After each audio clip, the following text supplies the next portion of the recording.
ব্যাপার, আজ এতবার জাল ফেললাম, দুই একটার বেশি মাছ জালেই উঠছে না। না, আজ দেখছি আকাশটা আর আমাকে মাছ ধরতে দিবে না। যাই, আজ বরং আমি বাড়িতে চলে যাই, না হলে বৃষ্টিতে ভিজলে আবার শরীর খারাপ হবে। এইসব কথা বলে টোনা বাড়িতে চলে যায়। আর বাড়িতে গিয়ে টোনা দেখতে পায় তার ছেলে রকি ভাত খাচ্ছে। টোনা, খালি হাতে ফিরে এলে যে, মাছ ধরতে পারোনি? না বউ, আজ দুই একটার বেশি মাছ জালে ওঠেনি, তাই এই কটা মাছ নিয়ে বাড়িতে আসলাম। জালে মাছ ওঠেনি? তাহলে কাল বাজারে কি বিক্রি করবে টোনা? আর বাজারই বা করবে কি দিয়ে? মা, তুমি বরং এখান থেকে দুইটা মাছ সরিয়ে রাখো, না হলে যে কালাপার মাছ ভাজাই পাবো না। মাছ ভাজা ছাড়া যে আমি ভাত খেতেই পারি না মা, তা তো তুমি জানোই। ছেলের এমন কথা শুনে টোনা ও টুনি ঘরের বাইরে চলে যায়। শুনলে বউ, তোমার ছেলে কি বললো?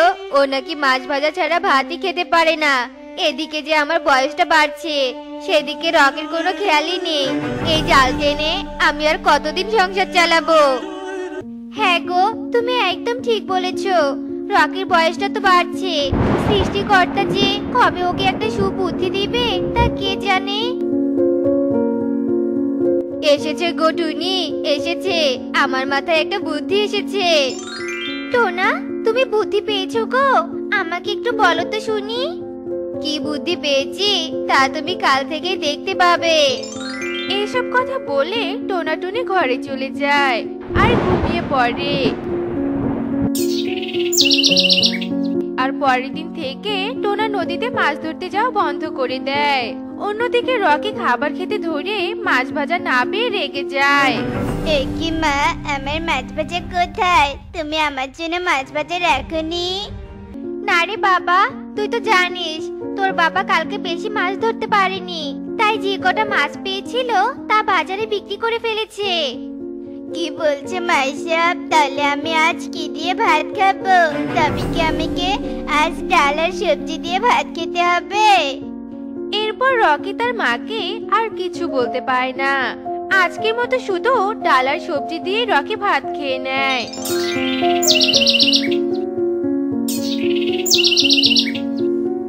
কিন্তু পরের দিনও সেই একই ঘটনা ঘটে।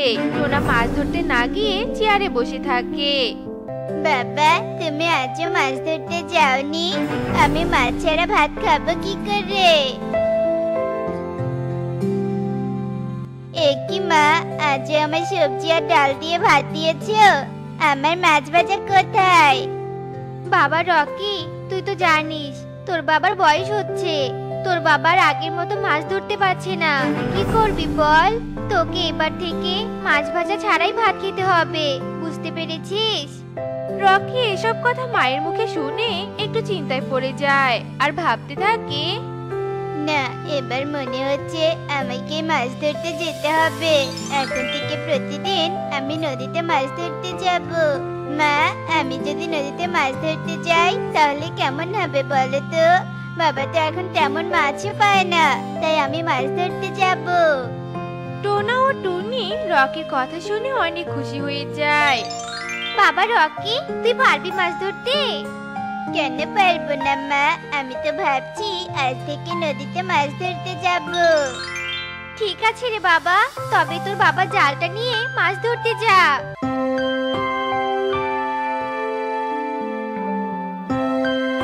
এরপর রকি জাল নিয়ে নদীতে মাছ ধরতে যায়। আর একবার নদীতে জাল ফেলতে জালে অনেকগুলো মাছ পায়। আরে বা, আমার জালে তো এবার অনেক ইলিশ মাছ উঠেছে। এইখান থেকে ইলিশ মাছ ভেজে মাকে দিতে বলবো। 2 দিন থেকে মাছ ভাজা ছাড়া কি কষ্ট করে যে ভাত খেয়েছি। এবার আমি মাছগুলো নিয়ে তাড়াতাড়ি বাড়িতে যাই। কি গো কালু, একটু জোরে চিৎকার করে বলো, না হলে বনের পাখিরা আমাদের হোটেলে আসবে কি করে শুনি? খেয়ে যাও, খেয়ে যাও, গরম গরম ভাত মাছ ভাজি দিয়ে। তাড়াতাড়ি চলে এসো, আর মাত্র 50 টাকায় গরম গরম মাছ ভাজি আর ভাত খেয়ে যাও। মা দেখো, আমি আজ কতগুলো মাছ পেয়েছি, সাথে কয়েকটা ইলিশ মাছও পেয়েছি। মা, তুমি আমাকে এখান থেকে মাছ ভেজে এনে দাও তো।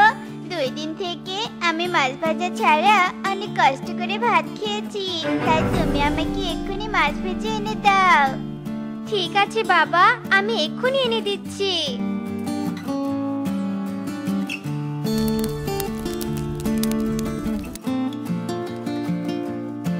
এরপর টুনি রকিকে মাছ ভেজে এনে দেয় আর তা দিয়ে রকি মজা করে ভাত খায়। বাবা, আমি তোমাকে একটা কথা বলতে চাই। কি কথা বাবা, বল। বাবা, আমি মাছ নিয়ে আসার সময় দেখলাম কালু আঙ্কেল তার হোটেলে মাছ ভাজা আর ভাত বিক্রি করছে। আমরা যদি কালু আঙ্কেলের পাশের দোকানটা ভাড়া নিয়ে মাছ ভাজা, ডাল আর ভাত বিক্রি করি তাহলে কেমন হবে? আমরা তো নদী থেকে মাছ ধরে নিয়ে আসি, সেখান থেকে মাছ ভেজে বিক্রি করব, তাহলে আমাদের সংসারের অভাবটা দূর হবে। ঠিক আছে রকি, তুই যখন চাইছিস কালু দাদার দোকানটা ভাড়া নিতে, তবে কালু দাদাকে বলে দেখ তার দোকান ভাড়া দেয় কিনা।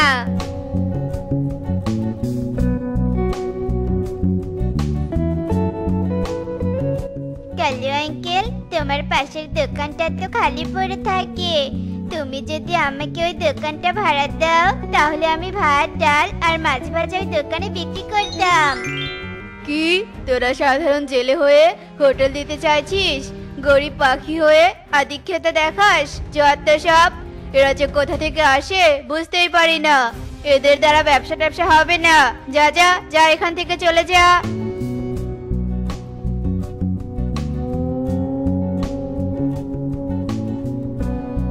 কালু, দেখেছো ওই শয়তান রকি আমাদের হোটেলের পাশে হোটেল দিয়ে আমাদের ব্যবসা বন্ধ করতে চাইছে। হ্যাঁ বউ, তাই তো দেখছি, সেজন্য তো রকিকে এখান থেকে তাড়িয়ে দিলাম। তাড়িয়ে দিয়েছো, বেশ করেছো, ওদের অত ব্যবসা করতে হবে না। কালু ও কাকুলি রকির কথা শুনে অনেক বাজে কথা বলতে থাকে। অন্যদিকে রকি বাড়িতে ফিরে আসে। রকি, কি হয়েছে বাবা? তুই এমন গম্ভীর হয়ে আছিস কেন? কালু দাদার হোটেলে তুই গিয়েছিলি? হ্যাঁ বাবা, আমি কালু আঙ্কেলের কাছে গিয়েছিলাম। কালু আঙ্কেল আমাকে অনেক অপমান করেছে আর ওনার দোকানটাও ভাড়া দেয়নি। ও আচ্ছা, সেজন্য তুই মন খারাপ করে আছিস? চিন্তা করিস না বাবা, দোকান ভাড়া দেয়নি তো কি হয়েছে, তুই ভ্যানে করে খাবার বিক্রি করতে পারবি। টুনির কথা শুনে রকি অনেক খুশি হয়ে যায় আর ভাত, ডাল ও মাছ ভাজা রান্না করে ভ্যানে করে কালু কাকের হোটেলের সামনে নিয়ে যায়। খেয়ে যাও, খেয়ে যাও, ইলিশ ভাজা আর ডাল দিয়ে ভাত খেয়ে যাও, মাত্র 30 টাকা দিয়ে, শুধুমাত্র রকির দোকানে। আরে রকি দেখছি নতুন খাবারের দোকান দিয়েছে, তাও আবার ইলিশ মাছ ভাজা দিয়ে, আর মাত্র 30 টাকা দিয়ে বলছে। ইলিশ মাছ ভাজা 30 টাকা দিয়ে, আর আমরা কিনা কালু দাদার দোকানে পুঁটি মাছ ভাজা খাচ্ছি 50 টাকা দিয়ে। কালু দাদা তো আমাদের দারুণ ঠকাচ্ছে। হ্যাঁ কবুতর, তুই একদম ঠিক বলছিস। চল, আমরা আর কালু দাদার হোটেলের পুঁটি মাছ ভাজা 50 টাকা দিয়ে খাবো না, আজ থেকে আমরা 30 টাকা দিয়ে ইলিশ ভাজা খাবো। এরপর কবুতর ও তোতা কালু কাকের হোটেল থেকে রকির দোকানে যায়। রকি, আমাদের 2 প্লেট ভাত দে তো দেখি ইলিশ ভাজা দিয়ে। আমাদের বাড়িতে আজ এখনো রান্নাই করেনি, আমাদের বড্ড খিদে পেয়েছে। ঠিক আছে কবুতর আঙ্কেল, আমি তোমাদেরকে এক্ষুনি ইলিশ মাছ ভাজা দিয়ে ভাত দিচ্ছি।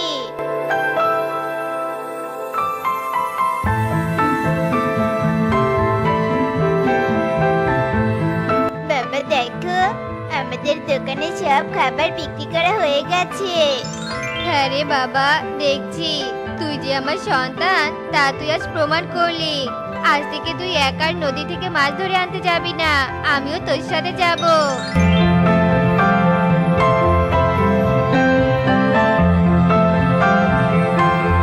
বাবা রকি, তোর জন্য আমাদের সংসারের সব অভাব দূর হয়ে যাচ্ছে। আমরা অনেক ভাগ্য করে তোর মতো একটা সন্তান পেয়েছি। রকির দোকানে প্রতিদিন অনেক খাবার বিক্রি হতো আর তা দেখে বনের পাখিরা রকির সুনাম করতে থাকে আর রকির পরিবারে সুখের দিন ফিরে আসে। অন্যদিকে কালু ও কাকুলির হোটেলে খাবারের দাম বেশি হওয়ার কারণে বনের পাখিরা কালু কাকের হোটেলে খাবার খেতে আর আসে না। তাই কালু কাকের পরিবারে অনেক অভাব দেখা দেয়। দূরের এক নদীর পাড়ে হলুদ আর লাল দুটো গোলাপ পাশাপাশি বাস করত। দুটো গোলাপের মধ্যে লাল গোলাপ ছিল খুবই অহংকারী আর জাদু শক্তি সম্পূর্ণ। পাশাপাশি হলুদ গোলাপ ছিল খুবই সাধারণ আর নম্রভদ্র। লাল গোলাপ সব সময় হলুদ গোলাপকে অপমান করত। একদিন পারুল আর কনক গোলাপ গাছের সামনে আসে। পারুল, ওই দেখ লাল গোলাপের গাছ। বাহ, কি সুন্দর লাল গোলাপটা। আরে ওই দেখ, লাল গোলাপের পাশে হলুদ গোলাপের গাছ আছে। তবে হলুদ গোলাপের থেকে লাল গোলাপটা অনেক সুন্দর। বার চল আমরা লাল গোলাপের কাছে যাই আর লাল গোলাপের সাথে বন্ধুত্ব করি। হ্যাঁ হ্যাঁ, চল চল। এরপর কনক আর পারুল লাল গোলাপের সামনে আসে। লাল গোলাপ, ও লাল গোলাপ, তুমি আমাদের সাথে বন্ধুত্ব করবে? হ্যাঁ হ্যাঁ, অবশ্যই বন্ধুত্ব করব। তোমরাও সুন্দর আর আমিও সুন্দর। কি সুন্দর সুগন্ধ তোমার, একদম প্রাণটা জড়িয়ে গেল জানো। আমরা এখন রোজ তোমার কাছে আসবো। এরপর কনক আর পারুল লাল গোলাপের সঙ্গে কথা বলে চলে যায়। আর লাল গোলাপ হলুদ গোলাপকে বলতে থাকে, দেখেছিস আমার কত বন্ধু। তোর কাছে তো এখনো কোনো পাখি আসলো না বন্ধুত্ব করার জন্য। তুই যে কুৎসিত ফুল, এটাই তার প্রমাণ রে। আমার সুগন্ধে পাখিরা আমার কাছে আসে, আর তোর যা দুর্গন্ধ, ছি, আমার যে বমি পায়। এমন অহংকার ভালো নয় বন্ধু। তুমিও ফুল, আমিও ফুল, আমাদের সুগন্ধ একই। দেখবে তোমার মতো আমারও বন্ধু হবে। খবরদার, আমাকে একদম বন্ধু বলবি না, আর আমাকে কখনো নীতিবাক্য শোনাবি না তোর কুৎসিত কোথাকার। এভাবে লাল গোলাপ হলুদ গোলাপকে অপমান করতেই থাকে।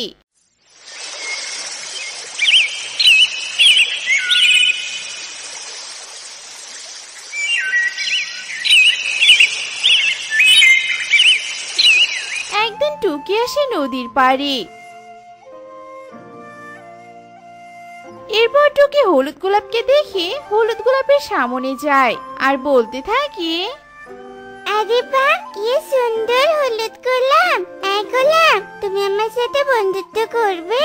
তোমার রং হলুদ আর আমার রঙও হলুদ। তোমার সুগন্ধ অনেক সুন্দর। বলো না, বন্ধুত্ব করবে? হ্যাঁ হ্যাঁ, অবশ্যই বন্ধুত্ব করব। তোমাকে আমার অনেক পছন্দ হয়েছে।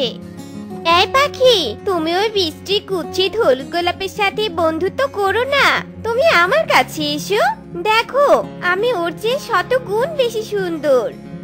তুমি আমার বন্ধু হতে চাও? আচ্ছা ঠিক আছে, আজ থেকে আমি তোমাদের দুজনেরই বন্ধু। তুমি যদি গরিব বৃষ্টি ফুলের বন্ধু হও, তাহলে আমি তোমার সাথে বন্ধুত্ব করব না। ওই ফুল সাধারণ, ওর কোনো যোগ্যতা নেই আমার সাথে বন্ধুত্ব করার। লাল ফুল, তুমি অনেক অহংকারী। কথায় কথায় আমার বন্ধুকে অপমান করছো। তুমি আমার বন্ধু হতেই পারবে না। তুমি জানো না অহংকার পতনের মূল? হলুদ গোলাপের পক্ষ হয়ে আমাকেই জ্ঞান দেয়া? তুই যখন আমার বন্ধুই হবি না, তখন দেখ আমি তোর সাথে কি করি। টুকি, এদিকে একটু এসো। দেখো একটা কাঁটা আমার গায়ে আঘাত করছে, আমাকে সাহায্য করো। দাঁড়াও, আমি আসছি। এরপর টুকি লাল গোলাপের কাছে যায় আর লাল গোলাপ জাদু করে কাঁটাযুক্ত একটা ডাল দিয়ে টুকিকে আঘাত করে। এতে কি করে তুমি? লাল গোলাপ, তুমি অনেক খারাপ। আমার পাকে থেকে রক্ত বের হচ্ছে। টুকি বন্ধু, এদিকে এসো। ওই গোলাপ জাদু শক্তি জানে, তুমি আর কখনো ওর কাছে যেও না। এরপর টুকি হলুদ গোলাপের কাছে আসে। বন্ধু, আমি আসি এবার, কাল আবার আসবো। টুকি ওখান থেকে চলে যায়।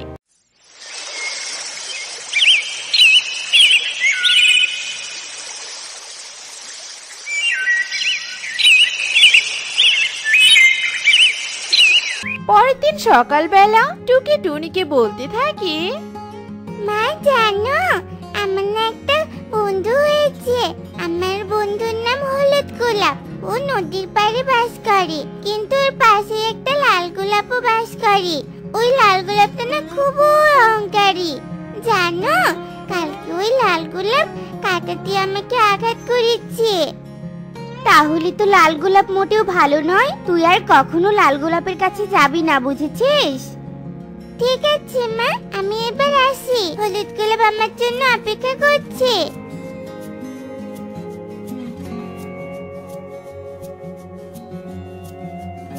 জানো হলুদ গোলাপ, তোমার সুগন্ধ না নিলে আমার পেটে খাবার হজমই হয় না।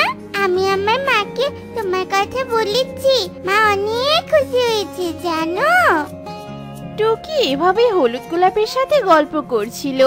এদের গল্প দেখে লাল গোলাপের অনেক হিংসে হয়, আর লাল গোলাপ বলতে থাকে, কালকে আঘাত পাওয়ার পরেও আমার বন্ধু হলি না, দাঁড়া আজ তোকে কঠোর শাস্তি দিব। এরপর লাল গোলাপ জাদু করে নদী থেকে একটা বড় মাছ প্রকট করে আর টুকিকে সেই মাছের পেটে ঢুকিয়ে দেয়। টুকি মাছের পেটে থেকে চিৎকার করে আর বলতে থাকে, লাল গোলাপ, এটা তুমি কি করছো? আমাকে মাছের পেট থেকে বের করো বলছি।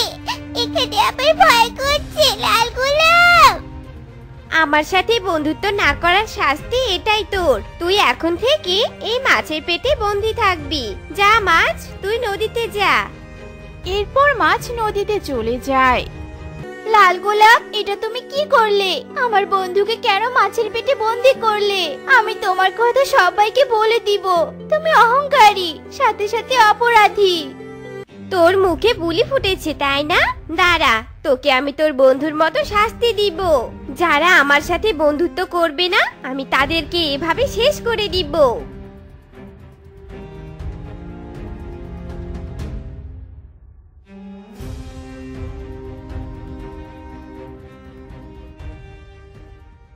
অন্যদিকে টুকি বাড়িতে না যাওয়ায় টুনি অনেক চিন্তা করে। টুনি পুরো বনে টুকিকে খোঁজে আর কাঁদতে থাকে। টুকি মা, কোথায় তুই? পুরো বনের কোথাও তোকে খুঁজে পেলাম না। টুকি তো আমাকে গোলাপ ফুলের কথা বলেছিল। না না, আর দেরি করা যাবে না, এক্ষুনি নদীর পাড়ে যেতে হবে। লাল গোলাপ, তোমার পাশে নাকি একটা হলুদ গোলাপ ছিল। সেই হলুদ গোলাপটা কোথায় গো? আর তুমি কি আমার মেয়েকে দেখেছো? টুকি নাম আমার মেয়ের। হ্যাঁ দেখেছি, ওই হলুদ গোলাপ তোমার মেয়েকে নিয়ে এখান থেকে উধাও হয়ে গেছে। আমি অনেক আটকানোর চেষ্টা করেছিলাম জানো, কিন্তু পারিনি। লাল গোলাপের কথা শুনে টুনি অনেক কান্না করে। ঠিক তখনই ওখানে একটা প্রজাপতি আসে আর বলতে থাকে, টুনি মাসি, তুমি এই মিথ্যেবাদী গোলাপের কথা শোনো না। এই গোলাপই তোমার মেয়েকে মাছের পেটে বন্দি করেছে আর হলুদ গোলাপকে পুড়িয়ে মেরেছে। লাল গোলাপ, তুমি খুবই খারাপ। আমার মেয়ে ছাড়া আর কেউ নেই আমার আপন বলতে। দয়া করে আমার মেয়েকে মুক্ত করো, আমি বাঁচবো না ওকে ছাড়া। দূরে গিয়ে মর, আমি ওকে মুক্ত করব না, কখনোই না। তোর মেয়ে আমার সাথে বন্ধুত্ব করেনি জানিস। টুনি মাসি, এই শয়তান গোলাপ কথা শুনবে না। আমি একটা তান্ত্রিকের ঠিকানা জানি, চলো ওই তান্ত্রিকের কাছে। ওই তান্ত্রিকই পারবে টুকিকে মুক্ত করতে আর এই দুষ্টু গোলাপকে শাস্তি দিতে। টুনি আর প্রজাপতি একটা তান্ত্রিকের কাছে যায় আর তান্ত্রিককে সব কথা খুলে বলে। সব শুনে তান্ত্রিক অনেক রেগে যায়। আমি এই বনে থাকতে পাখিদের সাথে এত বড় অন্যায়? নিয়ে চল, আমাকে এক্ষুনি ওই গোলাপের কাছে নিয়ে চল। টুনি আর প্রজাপতি তান্ত্রিককে গোলাপের কাছে নিয়ে আসে। দুষ্টু গোলাপ, আজ তোর শেষ দিন। না না তান্ত্রিক বাবা, আমার কোনো ক্ষতি করো না, আমি এক্ষুনি টুকিকে মুক্ত করছি। তান্ত্রিক লাল গোলাপের কোনো কথা না শুনে জাদু করে লাল গোলাপকে ভস্ম করে দেয়। তান্ত্রিক বাবা, দয়া করে এবার মাছের পেট থেকে আমার মেয়েকে মুক্ত করুন। এরপর তান্ত্রিক জাদু করে মাছের পেট থেকে টুকিকে মুক্ত করে। টুনি টুকিকে জড়িয়ে ধরে কান্না করতে থাকে আর বলতে থাকে, তান্ত্রিক বাবা, আপনাকে অনেক ধন্যবাদ। আপনার জন্য আমি আমার মেয়েকে ফিরে পেয়েছি। প্রজাপতি, চলো আমাদের সাথে চলো। আজ থেকে তুমি আমাদের সাথেই থাকবে। তুমি আমার মেয়ের আসল বন্ধু। এরপর থেকে টুনি টুকি আর প্রজাপতিকে নিয়ে অনেক সুখে দিন কাটাতে থাকে।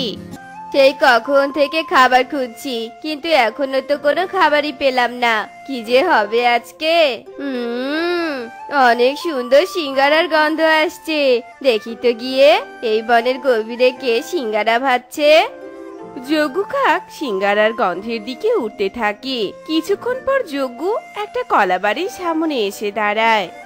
এ কি, এ আমি কি দেখছি? গাছের ডালে কলা বাড়ি। এমন অদ্ভুত বাড়ি তো আমি কখনো দেখিনি। এই কলা বাড়ির ভেতরে কে সিঙ্গারা ভাজছে, দেখি তো উকি দিয়ে। ও বুঝেছি, তার মানে এটা ঈগলের বাড়ি। এই গরম গরম সিঙ্গারা দেখে তো আমার মনের ভেতরে উথাল পাথাল শুরু হয়ে গেল। এই ঈগলের কাছে তো সিঙ্গারা চাইলেও দিবে না, আমি বরং এর বাড়ি থেকে সিঙ্গারা চুরি করে খাবো। হ্যাঁ, কিন্তু কিন্তু আমি চুরি করব কি করে? যজ্ঞ এদিকে ওদিকে তাকাতে থাকে। তারপর আবারও সে একা একা বলতে থাকে, আরে এই ঈগল তো ঘর থেকে নড়ছেই না, তাহলে চুরি করব কি করে? বুঝেছি, একা চুরি করা যাবে না, কিন্তু কে আমার সাথে চুরি করতে রাজি হবে? কে কে পেয়েছি, টুনিকে সাথে নিয়ে আমি চুরি করব। যাই যাই, টুনির বাড়িতে যাই।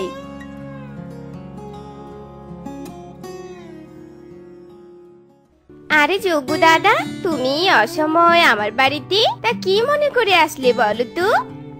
আর বলিস না টুনি বোন, সেই সকাল থেকে খাবার খুঁজছি, কিন্তু কোনো খাবারই পাইনি। ক্ষুধার জ্বালায় আমার পেট পুড়ে যাচ্ছে রে। দাদা, আমিও তো কাল থেকে না খেয়ে আছি জানো। বনে মনে হয় খাবারের সংকট দেখা দিয়েছে। কি যে করব কিছুই বুঝতে পারছি না। চিন্তায় চিন্তায় আমি আরো দুর্বল হয়ে যাচ্ছি। চিন্তা করিস না বোন, আমি খাবারের সন্ধান পেয়েছি। কোথায় দাদা বলো, আর আমাকে নিয়েও চলো। বনের গভীরে গাছের ডালে একটা কলা বাড়ি আছে। ওই কলা বাড়ির ভেতরে ঈগল সিঙ্গারা ভাজছে। চল টুনি, গিয়ে ওই ঈগলের বাড়ি থেকে সিঙ্গারা চুরি করে নিয়ে আসি। চুরি চুরি করা তো মহাপাপ দাদা, আমার দ্বারা ওসব চুরি টুরি হবে না। তাহলে থাক তুই, আমি অন্য পাখিকে নিয়ে যাচ্ছি। না না দাদা, দাঁড়াও, আমি যাব তোমার সাথে চুরি করতে। কিন্তু দাদা, চুরি করবে কি করে যদি ইকো দাদা আমাদের ধরে তখন? শোন, আমি কলাবাড়ির পেছনে লুকিয়ে থাকবো, আর তুই কলাবাড়ির সামনে একটা গাছের পেছনে লুকিয়ে ঈগলকে দেখবি। ঈগল যখন ঘর থেকে বের হবে তখন তুই শীষ দিবি, আর আমি সিঙ্গারা চুরি করে নিয়ে আসবো। ঈগল তখন কিছুই বুঝবে না, আর এদিকে আমাদেরও পেট ভরবে, বুঝেছিস? হ্যাঁ দাদা, বুঝেছি, এবার চলো।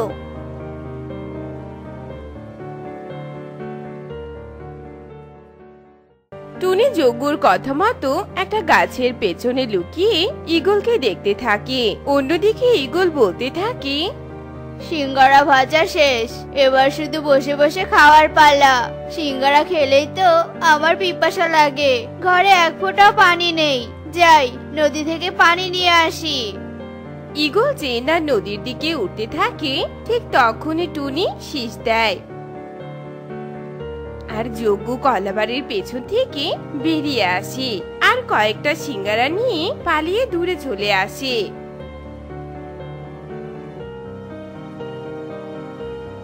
নে টুনি, এটা তোর, এটা খেয়ে বাড়ি চলে যা।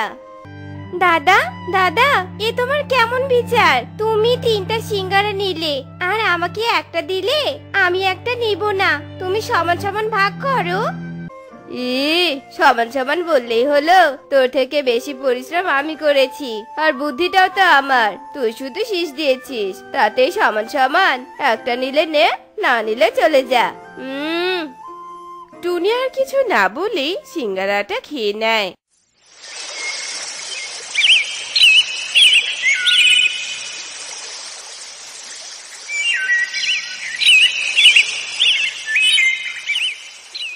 পরের দিন যজ্ঞ আর টুনি একইভাবে ঈগলের বাড়ি থেকে ফল চুরি করে নিয়ে নদীর পাড়ে পালিয়ে আসে।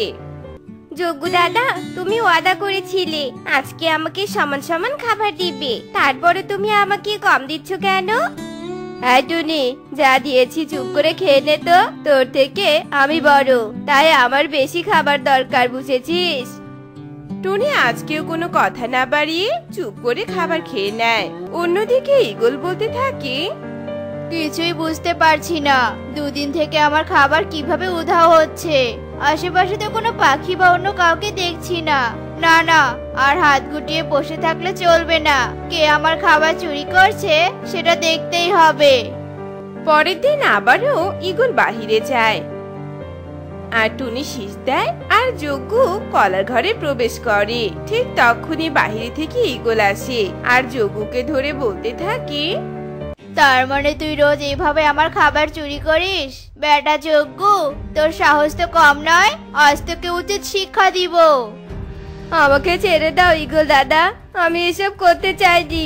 তুমি বিশ্বাস করো আমাকে। ওই যে টুনি আছে না, টুনি আমাকে চুরি করতে বলেছে। বিশ্বাস করো দাদা, ছেড়ে দাও আমাকে। বাহিরে না টুনি অপেক্ষা করছে, জানো? টুনির এত বড় সাহস! দাঁড়া টুনি, আমি আসছি। ঈগল আর যজ্ঞর এসব কথা টুনি বাহিরে থেকে সব শোনে। আর এসব শুনে টুনি যেই না পালাতে ধরে, তখনই ওখানে ঈগল আসে আর লাঠি দিয়ে টুনিকে মারতে থাকে। উহ দাদা, আমার লাগছে, আমাকে ছেড়ে দাও। যজ্ঞ দাদা সব মিথ্যে বলেছে তোমাকে।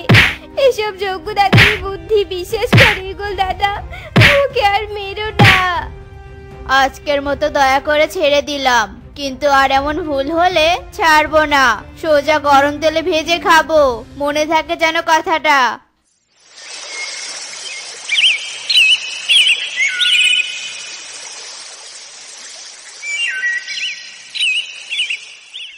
ওরে বাবা রে, শয়তান যজ্ঞ আমাকে বোকা পেয়ে এমন মার খাইয়েছে যে আমি আর নড়তেই পারছি না।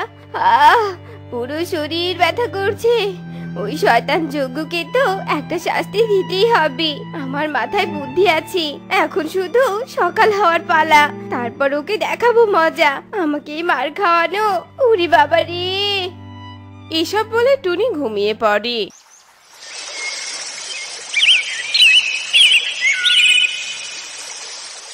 পরের দিন সকালে টুনি যজ্ঞর বাড়ি আসে। কি ব্যাপার রে টুনি, কালকের মার কেমন লাগলো খেতে? হ্যাঁ, তোর কাকুতি মিনতি শুনে আমার যা হাসি পাচ্ছিল না, এখন তোকে ওটা আমি বলেই বোঝাতে পারবো না, জানিস? হা হা হা। দাদা, এখন এসব রাখো, আমার অনেক ক্ষুধা লেগেছে। চলো দাদা, ঈগলের বাড়িতে খাবার চুরি করতে যাই। আমার ক্ষুধা যে আর সহ্য হচ্ছে না। না বাবা না, আমি আর ঈগলের বাড়িতে চুরি করতে যাব না। ঈগল বলেছে এবার ধরা পড়লে তেলে ভাজে খাবে। আরে দাদা, ভয় পেও না, এবার আর আমরা ধরাই পড়বো না। দেখো, আগের থেকে অনেক সতর্কের সাথে চুরি করব। টুনি রে, তোর কথা শুনে আমার কেমন জানি সন্দেহ লাগছে রে। তুই আবার আমার উপর প্রতিশোধ নিতে চাইছিস না তো? ছি দাদা, তুমি এসব কি বলছো? তুমি আমার বড়, তোমার উপর আমি কেন প্রতিশোধ নিব বলো তো? আমি কালকে সবকিছু ভুলে গিয়েছি দাদা। এখন চলো, কথা বলে আর দেরি করো না তো, তাড়াতাড়ি চলো। টুনির এসব মন ভোলানো কথায় যজ্ঞ রাজি হয়ে যায়। এরপর ওরা দুজন ঈগলের কলাবাড়ির সামনে আসে আর আগের মতো যজ্ঞ কলাবাড়ির পেছনে লুকিয়ে পড়ে আর টুনি গাছের আড়ালে লুকিয়ে পড়ে। টুনি মনে মনে বলতে থাকে, বেটা যজ্ঞ, আজ তোকে এমন শাস্তি দিব যে তুই সারা জীবন মনে রাখবি। দ্বিতীয়বার আমাকে বোকা বানানোর আগে 100 বার ভাববি তুই। এটাই আসল সময় শীষ বাজানোর। শীষ বাজালেই যজ্ঞ মনে করবে ঈগল বাহিরে গেছে, আর যেই না ভেতরে প্রবেশ করবে অমনি সে শাস্তি পাবে। কি যে ভালো লাগছে, কি যে ভালো লাগছে। এসব ভেবে টুনি শীষ বাজায় আর যজ্ঞ সাথে সাথে ঘরে প্রবেশ করে আর ঈগল যজ্ঞকে ধরে ফেলে। তুই আজকে আমার খাবার চুরি করতে এসেছিস? শয়তান, আজ এই গরম তেলে মাছ না ভেজে তোকেই ভাজবো আমি। ওরে টুনি, আমাকে বাঁচা, ঈগলের হাত থেকে আমাকে বাঁচা টুনি। ভেসে গেছি রে, ভেসে গেছি। যজ্ঞর এমন চিৎকার টুনি বাহিরে থেকে শুনতে পায় আর টুনি বলতে থাকে, আমি তো ইচ্ছে করে তোমাকে এমন ফাঁদে ফেলেছি, বাঁচাবো কেন তোমাকে? মনে রেখো, আমি ছোট হতে পারি কিন্তু আমার বুদ্ধি অনেক। আমি আমার চুরি করা শাস্তি পেয়েছি, এবার তুমি তোমারটা পাও। এরপর টুনি চলে যায় আর ইগল যজ্ঞকে তেলে ভেজে খেয়ে ফেলে। তো বন্ধুরা, আমরা কখনোই অন্যের ক্ষতি করব না, কেননা ক্ষতি করার শাস্তি আমাদের একদিন না একদিন পেতেই হয়।